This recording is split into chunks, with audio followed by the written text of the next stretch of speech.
Hi, Assalamualaikum warahmatullahi wabarakatuh. A very good morning to all my kids. How are you today? I hope you are doing fine. Okay, inshallah, today we are going to continue our lessons and we are moving to the next chapter, which is Unit 5, My New House. So I hope you are ready with your English textbook in front of you. Okay. Okay, moving to the next slide. Okay, as for the learning objectives, by the end of the lessons, pupils will be able to name at least 5 parts of the house correctly. And the second one is answer at least 3 preposition of place correctly from the exercise given. So, untuk objektif pembelajaran kita pada hari ini, Ustazah mengharapkan kamu dapat menyatakan sekurang-kurangnya 5 bahagian tempat rumah dengan betul. Sebab apa? Kita nak belajar tentang rumah, betul? Kita nak belajar tentang my new house. Okay, yang kedua, you can answer at least 3 preposition of place correctly from the exercise given. Kamu boleh menyebut sekurang-kurangnya 3 preposisi tempat dengan betul dalam exercise yang Ustazah bagi. Okay, apa itu preposition? Kejap lagi kita akan kupas. Okay. So, we are moving to the next slide. Okay. You can turn to page 45 dalam buku teks. Okay, as for new vocabulary, you can see at the top of the page. Kamu boleh tengok dekat bahagian atas buku teks, buku surat 45 tu akan ada new vocabulary. So, ada 5 gambar dekat situ. Jadi, kita go through satu-satu. You can speak after me, okay? Saya sebut, then you can follow. Okay, the first picture is door. Door. Okay, apa maksud door? Door ini adalah pintu. Okay, door adalah pintu. Okay, the second picture. Floor. Floor. Okay, floor ini apa maksudnya? Floor ini adalah lantai. Okay. Yang ketiga. Upstairs. Upstairs. Okay, apa maksud upstairs? Okay, upstairs adalah tingkat atas. Nampak tak perkataan up? Kan, up ni adalah atas, up. Jadi upstairs ini adalah tingkat atas. Okay. Yang keempat adalah downstairs. Downstairs. Okay, downstairs ini apa pula?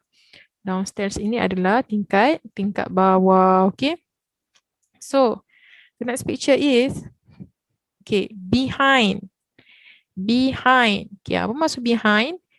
Behind ini maksudnya di belakang. Okay, kalau kamu tengok perasan gambar budak lelaki ni, dia berada di belakang pokok, behind the tree. Kalau kamu tengok gambar kucing ni pula, behind the vase. Betul? Sebab apa? Kucing ni belakang pasu.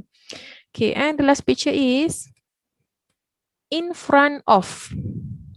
In front of. Apa maksud in front of?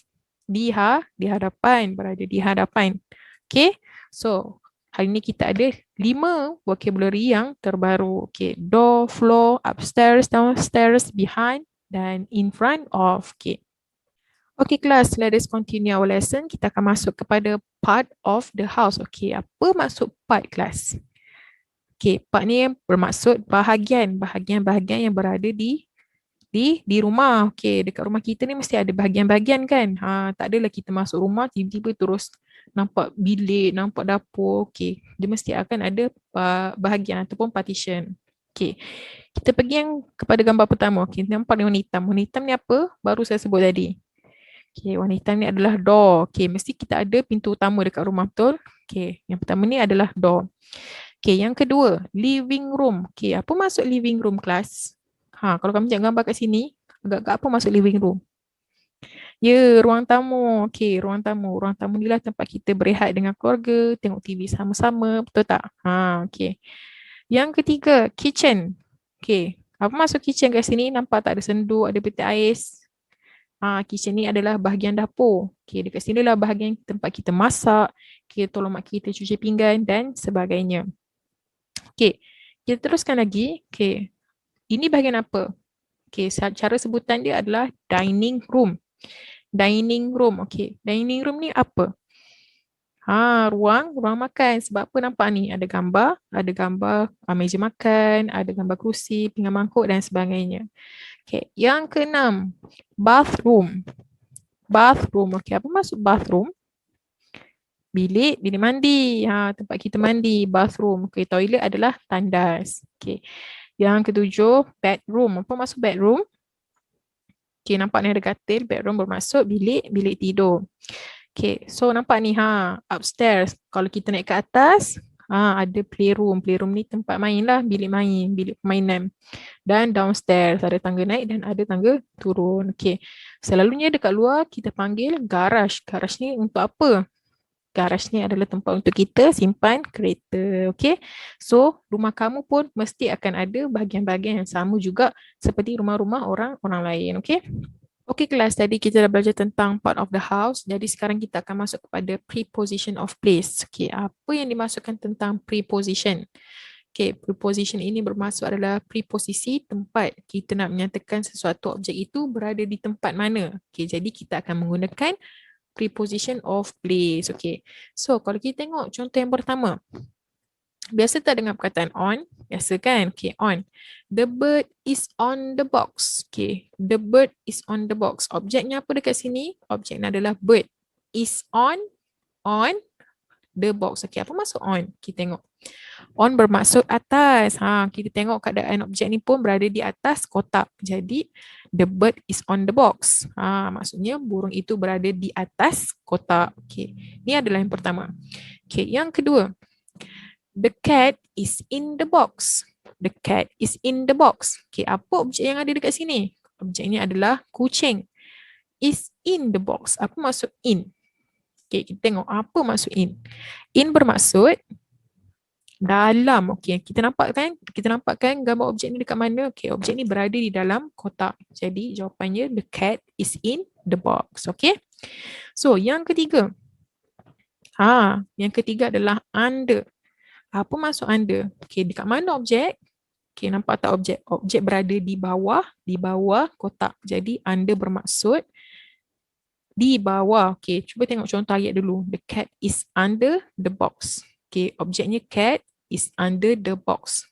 Okay, jadi under bermaksud di bawah. Okay, gambar seterusnya. The bird is between two boxes. The bird is between two boxes.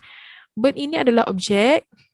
Di mana dia berada? Is between two boxes. Dia berada di tengah-tengah ini. Jadi kita sebut sebagai apa between ni? Di antara. The bird is between two boxes. Burung itu berada di antara dua buah kotak. Okay. So, seterusnya.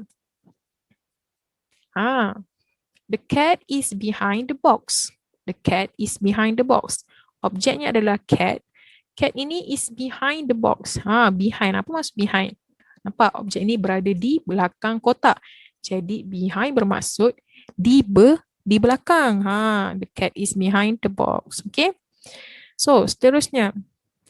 The cat is in front of the box.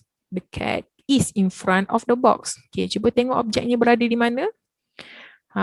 In front of the box. Jadi, kucing ini berada di hadapan kotak tersebut. Jadi, in front of bermaksud di hadapan. Okay. Dan yang terakhir sekali. The cat is next to the box. The cat is next to the box. Maksudnya apa? Okay, cuba tengok. Objeknya adalah kucing. Kucing ini is next to the box. Next to bermaksud kucing itu berada bersebelahan kotak tersebut. Okay, bersebelahan . Next to kamu boleh pakai ataupun near. Near ni pun sama. Near ni maksudnya berada dekat dengan kotak tersebut. Jadi kita ada berapa dekat sini? Kita ada 1, 2, 3, 4, 5, 6, 7. Kita ada 7 preposition of place yang kamu kena ingat. Okay? Senang je. Nanti Ustazah bagi latihan. Okay? So class. This is your exercise looks like. Kamu boleh buat dalam buku 1. Mana yang tak ada buku 1, kamu boleh buat dalam buku 2. Okay, bila kamu kena hantar, kamu boleh hantar sebelum hari Ahad. Okay. Tak apa, take time untuk buat benda ni. Saya tahu banyak. Okay. Kalau tak faham, kamu boleh WhatsApp Ustazah. Jangan malu, jangan segan. Dan sila hantar kerja sekolah di Telegram Ustazah. Okay. So, itu saja untuk pembelajaran kita hari ini. Ustazah harap kamu faham. Dan kalau kamu ada persoalan yang ingin diajukan ataupun sebarang pertanyaan, kamu boleh WhatsApp Ustazah di nombor ataupun di link yang Ustazah bagi nanti, okey? So, wallahu a'lam. Assalamualaikum warahmatullahi wabarakatuh.